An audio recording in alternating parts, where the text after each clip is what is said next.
अगर आप चाहते हैं शिवानगी फिल्म्स का वीडियो सबसे पहले आप तक पहुंचे, तो लाल बटन दबाकर हमारे चैनल को सब्सक्राइब करें और बेल आइकन दबाना न भूलें।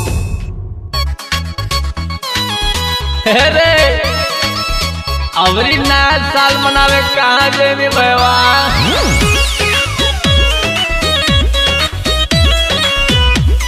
Shivangi recording studio Rajgir. Music by Tinku Toofan. नया नया साल में यरबा माल पटेबे टॉप रे, डीजे पर गाना बजवा के नचबे हिप हॉप मारिया। नया नया साल में यरबा माल पटेबे टॉप रे, डीजे पर गाना बजवा के नचबे हिप हॉप रे। कितनो माना करते चाहे हमरा टोकल रे, कितनो माना करते चाहे हमरा टोकल रे। चलबै साथ में होटल रे, तोड़बै बियर के बोतल रे।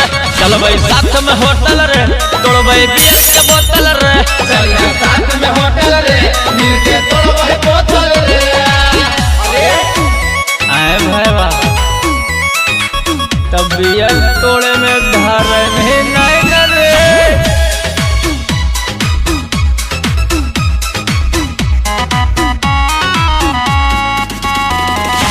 कोई बात नहीं, धरे में तब पिटेबे न करनी रे।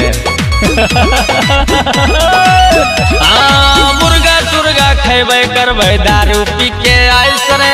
चिलर के जे बात करते मारबे मुंह पर कैस रे, फेंक के मारेंगे।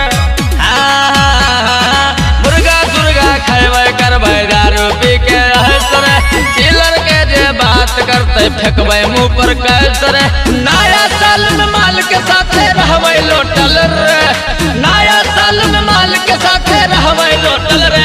चलबै साथ में होटल रे, तोड़बै बियर के बोतल रे।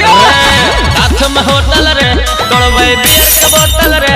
चलिए साथ में होटल रे, मिलके तोड़बै बोतल रे। वाह बेटा, बोतले टूटते रे, आ इंग्लिश नहीं रे।